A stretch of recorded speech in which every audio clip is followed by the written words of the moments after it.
Okay guys, welcome back to the channel, and today we'll be making a tier list on how the transfer window is going for some of the best teams around Europe. I've gathered a few teams from Europe's top 5 leagues, Premier League, I've gathered teams from Europe's top 5 leagues, Premier League, La Liga, League 1, etc. And now today we're going to rank how well these teams are doing, and to prepare themselves for the season coming up. The criteria pretty much is, if you're doing very well, then you're on the outstanding tier. If you're doing good tier. NMW stands for needs more work.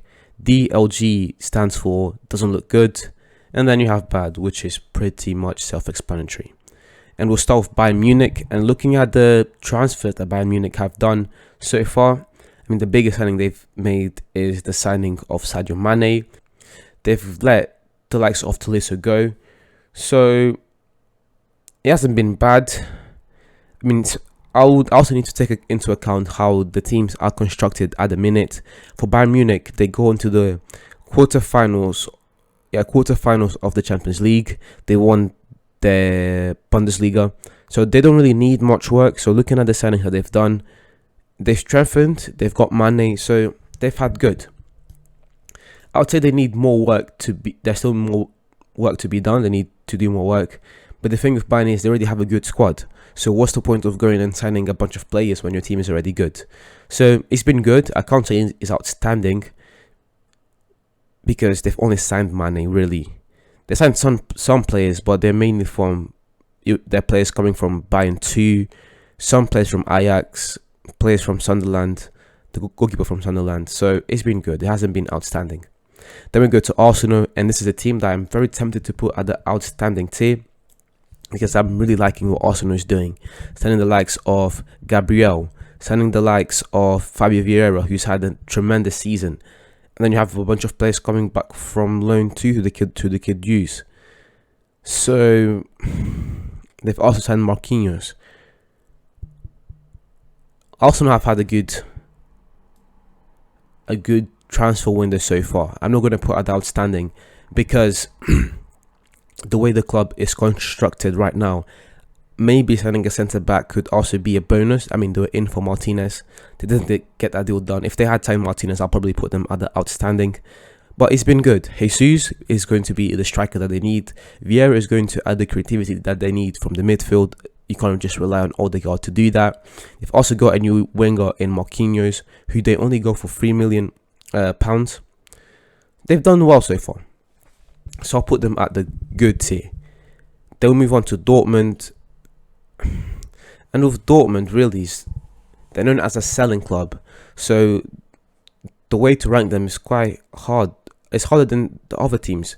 They've signed Haller and they've signed Adeyemi from Salzburg and Ajax respectively, but that's really it.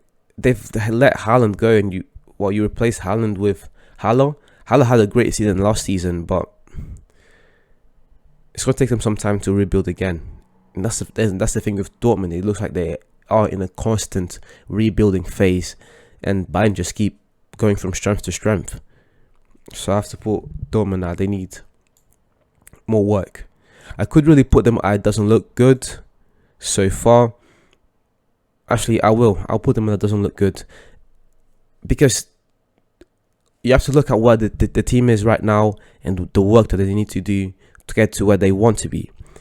And with Dortmund, if their aspiration is to win the league, get far in the Champions League, perhaps win a cup or two, right now it doesn't look too good, and it doesn't look that they'll be able to meet that standard with the team that they have right now and with the signings they've made. So yeah, Dortmund doesn't look too good when you take into account what they want to do for the season. Then we move on to Chelsea. And with Chelsea, this is another team that I'm really happy about the signings that they've made. I mean, most Premier League teams have done well so far. Maybe Liverpool, they could do a bit more work, but with Liverpool, they've signed Darwin. The Liverpool team, who else do they need? Maybe you could say a midfielder or two, but we'll get into Liverpool in a minute. With Chelsea, they've signed Sterling, which I've already made a video on, and pretty much just to give you a summary of the video, is that Sterling coming to Chelsea. First of all, is a great move for everyone involved in the deal. It is great for City, and it's great for Chelsea, and it's great for Sterling himself. Sterling's going to come in and be that veteran player that is coming into his prime. Sterling's only 27, and who over the past few seasons, although he only had 26, I mean I say only, he's had 26 goal contributions over the past 3 seasons. He has never registered less than 25 goal contributions, and that is in a team where he's had less and less prominence.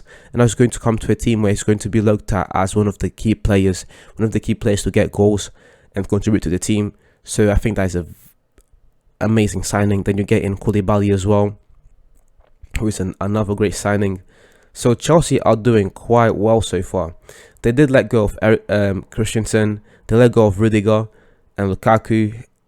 And the only reason why I'm not going to put Chelsea at the outstanding tier is because for them to be outstanding, they would have to make back somehow make back the money that they spent on Lukaku last season. They would have to get a player that was going to. They would have to get a striker, because I still think Sterling's going to bring in the goals. But if Chelsea's aspirations are to win the league and go far in the Champions League and perhaps win it again, then they still need a striker. But so far it's been good. Again, the striker thing. Well, are you going to rely on Werner next season? Are you going to play Havertz as a false line again? No, that's not going to work if you're trying to win the league and go far in the Champions League. So, as they've signed Sterling and Koulibaly is a great signing, especially when you consider the fact that they've just lost Rudiger and Christensen to La Liga clubs. Koulibaly is a great signing, and then Sterling as well. So good. They've had a good summer transfer window so far. I'll put them at outstanding if they manage to get a good striker, which I don't think will happen anyways. And now we move on to Inter Milan, and this is a team who've been busy. They've been busy this summer transfer window. The main thing with Milan really is getting back the likes of Lukaku and also signing Mkhitaryan. So they've got a bunch of players coming back from loan, players that they've signed. But the biggest transfers so far are Correa. They've signed Correa from Lazio. They've got back Lukaku, and they've signed Mkhitaryan. So again, where are they right now? They finished the season 1 or 2 points behind AC Milan. What do they want to be? They want to win the league and get far in the Champions League. And are the signings that they've made going to help them to achieve that? Yes, they will. So far, Inter have had. I'm going to put them at outstanding. I'll put them at good, because the teams that I have in mind to be at outstanding, they've just been killing it. And spoiler alert, is Manchester City and Tottenham, but we'll get into those teams and why I've put them in those tiers in a minute. But with Inter, I'll say it's good. Correa coming as well does two things. Your Lazio, which is a team that's getting closer to that top 6 tier, top 6, top 4, the Serie A. You get one of their strikers, and Correa is going to be the second striker that can perhaps play when Lautaro is tired, when he can't play, perhaps when Lukaku can't play. So that's another great signing. But the signings that they've done, there's nothing I would say outstanding. Onana, and actually I'm really thinking about it right now, and I think I'll have to, because he's not Inter Milan so far have had an outstanding transfer window. They've got Onana and Mkhitaryan on a free. They've signed a right back. They've got a defensive midfielder. They've got Lukaku back on a loan. And they've got Correa. That's an outstanding tier. And that is a team that finished 2 points. It was 2 points behind AC Milan, 2 or 1 point. So it was very small margin. And they've just strengthened. They've strengthened a lot. They've strengthened more than AC Milan, but we'll get into them in a second. So far, outstanding summer transfer window for Inter Milan, especially when you take into account the things that they are trying to do into next season, which is to win the Scudetto and get far in the Champions League. And now we move on to Liverpool. And with Liverpool, let's just put them. They need more work. Liverpool need more work. First, you need to go and replace Mane. You could say Darwin is that, but I'm still skeptical. Hopefully, I ate my own words. Hopefully, Darwin scores 30 goals this season and really helps Liverpool. But I'm not too confident on Darwin. And I still think that Liverpool's midfield needs strengthening. So it's not been bad. I still think that Liverpool, if they want to close the gap, if they want to beat City, and if they want to go back to the Champions League final and win it, they still have a lot of work to do. So yeah, need more work for Liverpool. It's not been bad. But at the same time, again, you need to take into account where these teams are at the moment and where they want to be at. And for Liverpool, the standards that this club has and that this team has, the likes of Klopp, they still need more work. They need more work. Need to do more work. Then we move on to AC Milan. And with AC Milan, right now, it's not looking too good. Yes, you did sign Messias from Brazil. You got in Florenzi from Roma. Origi on a free transfer, which is quite a good deal. You also got in Ziyech. Not yet. It's being rumoured. So if they can sign Ziyech, I'll probably put them at the good. But from where they are right now, again, where they want to be, us Inter Milan are closing that gap. And AC Milan are not doing much, really. They need more work. This is another club that need more work. And if they aren't successful this transfer window, then the likes of Inter are going to win the league next season. They will. Because Inter are already very close. They dropped a few points where they shouldn't have, and that's the reason why. And then AC Milan stayed consistent. They did deserve to win. Don't get me wrong. I'm an AC Milan fan. I really like that team. But if AC Milan wants to win the league next season and hit the standards that they want to hit, especially coming back in the Champions League, then they need more work to do. They have more work to do. Then we move on to Manchester City, and let's not waste any time. This team has had an outstanding summer transfer window. And the thing with City, and the reason why I'm going to pick them as my favourites to win the league this season, and probably my favourites to win the Champions League this season as well, is this team was probably playing the best football in Europe last season. You could argue Real Madrid, you can argue Liverpool, but I think City were playing the best football. They won the Premier League, even though Liverpool pushed them to the last game of the season. They got unlucky in the Champions League. I'll say that because that Benzema train was crazy. Benzema was taking no prisoners. Benzema went crazy, and they didn't really have that striker to help them. It was unfortunate. And then they come into this transfer window and they get in Haaland, which for 54 million. They get Haaland for 54 million. They get Phillips. They already have the best midfield in the world, but they still go and strengthen it with Phillips. And then they also go in the likes of Julian Alvarez. So, yeah, outstanding so far. Outstanding. They let go of Sterling and Jesus, and Fernandinho as well, which you could see as them losing, I'm going to say key players, but that's the thing, they're not key players at the team anymore. So that's why they could afford to get rid of them. And they got a combined of 95 million for both of them. Great money. City just know how to make business and get the deals that they want in. Outstanding so far. This is one of the best transfer windows I've seen. Again, especially when you take into account the fact that where they are right now, which is at the top of world football, even though they didn't make the Champions League semi-final, to the Champions League final, and they were this close to doing it, where they are right now and where they want to be, they're just getting closer and closer, and it will be very, very exciting to see where City can take it this season.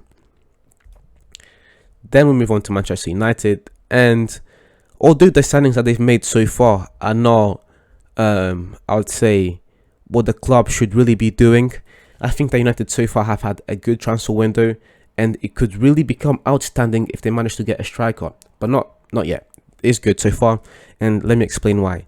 They got rid of a bunch of deadwood at the club, players that were just, wasting space on wages. Pereira gone, Pogba gone, Matic gone, Dean Henderson on loan, which I still don't know how I feel about that. But anyways, then you have Lingard gone, Cavani gone, Mata gone, Lee Grant gone.